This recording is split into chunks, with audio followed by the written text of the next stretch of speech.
Bacaan Alkitab hari ini dari kitab Bilangan pasalnya yang ke-11. Api Tuhan. Pada suatu kali bangsa itu bersungut-sungut di hadapan Tuhan tentang nasib buruk mereka, dan ketika Tuhan mendengarnya, bangkitlah murkanya. Kemudian nyalalah api Tuhan di antara mereka dan merajalela di tepi tempat perkemahan.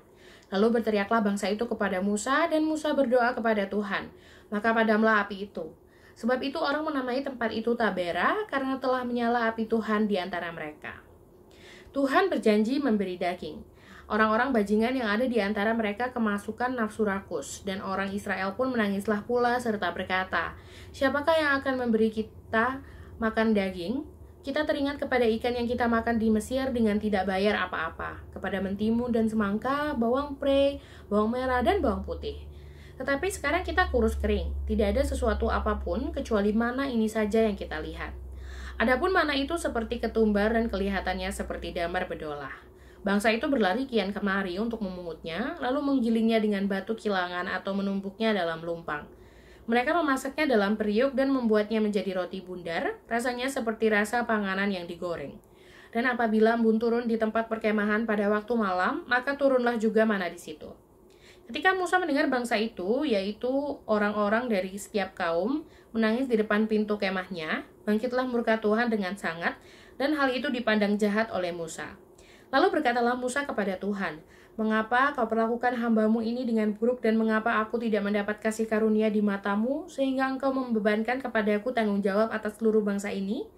Akukah yang mengandung seluruh bangsa ini, atau akukah yang melahirkannya, sehingga engkau berkata kepadaku, pangkulah dia seperti pak pengasuh pemangku anak yang menyusu, berjalan ke tanah yang kau janjikan dengan bersumpah kepada nenek moyangnya?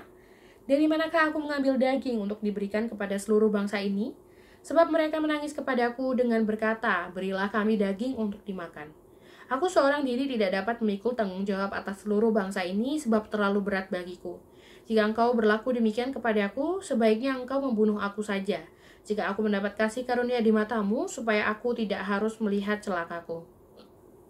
Lalu berfirmanlah Tuhan kepada Musa, "Kumpulkanlah di hadapanku dari antara para tua-tua Israel 70 orang, yang kau ketahui menjadi tua-tua bangsa dan pengatur pasukannya. Kemudian bawalah mereka ke kemah pertemuan, supaya mereka berdiri di sana bersama-sama dengan engkau.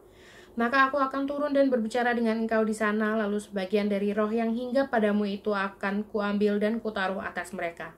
Maka mereka bersama-sama dengan engkau akan memikul tanggung jawab atas bangsa itu, jadi tidak usah lagi engkau seorang diri memikulnya. Tetapi kepada bangsa itu haruslah kau katakan, kuduskanlah dirimu untuk besok, maka kamu akan makan daging. Sebab kamu menangis di hadapan Tuhan dengan berkata, siapakah yang akan memberi kami makan daging? Begitu baik keadaan kita di Mesir, bukan? Tuhan akan memberi kamu daging untuk dimakan. Bukan hanya 1 hari kamu akan memakannya, bukan 2 hari, bukan 5 hari, bukan 10 hari, bukan 20 hari, tetapi genap sebulan lamanya, sampai keluar dari dalam hidungmu dan sampai kamu muak, karena kamu telah menolak Tuhan yang ada di tengah-tengah kamu dan menangis di hadapannya dengan berkata, untuk apakah kita keluar dari Mesir? Tetapi kata Musa, bangsa yang ada bersama aku ini berjumlah 600.000 orang berjalan kaki, namun kau berfirman, daging akan kuberikan kepada mereka, dan genap sebulan lamanya mereka akan memakannya. Dapatkah sekian banyak kambing, domba, dan lembu sapi disembelih bagi mereka, sehingga mereka mendapat cukup? Atau dapatkah ditangkap segala ikan di laut bagi mereka, sehingga mereka mendapat cukup? Tetapi Tuhan menjawab Musa, masakan kuasa Tuhan akan kurang untuk melakukan itu? Sekarang engkau akan melihat apakah firmanku terjadi kepadamu atau tidak. Ke-70 orang tua-tua. Setelah Musa datang keluar, disampaikannya firman Tuhan itu kepada bangsa itu. Ia mengumpulkan 70 orang dari para tua-tua bangsa itu dan menyuruh mereka berdiri di sekeliling kemah.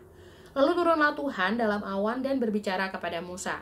Kemudian diambilnya sebagian dari roh yang hinggap padanya dan ditaruhnya atas ke-70 tua-tua itu. Ketika roh itu hinggap pada mereka, kepenuhanlah mereka seperti nabi, tetapi sesudah itu tidak lagi.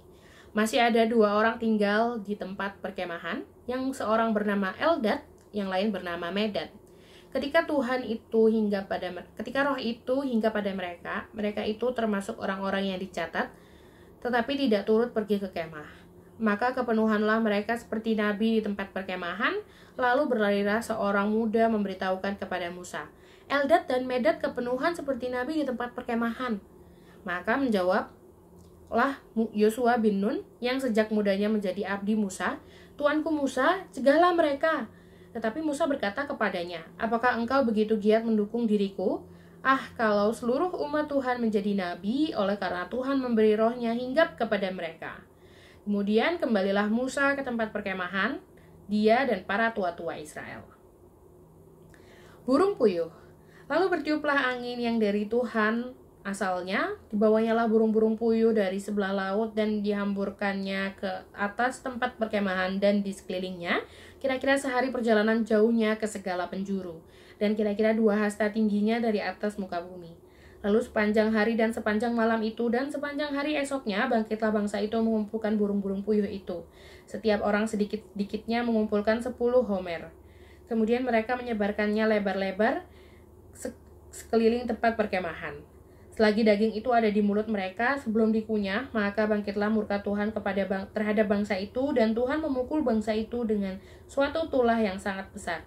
Sebab itu dinamailah tempat itu Kibrot Ta'awa, karena di sanalah dikuburkan orang-orang yang bernafsu rakus. Dari Kibrot Ta'awa berangkatlah bangsa itu ke Hazerot dan mereka tinggal di situ.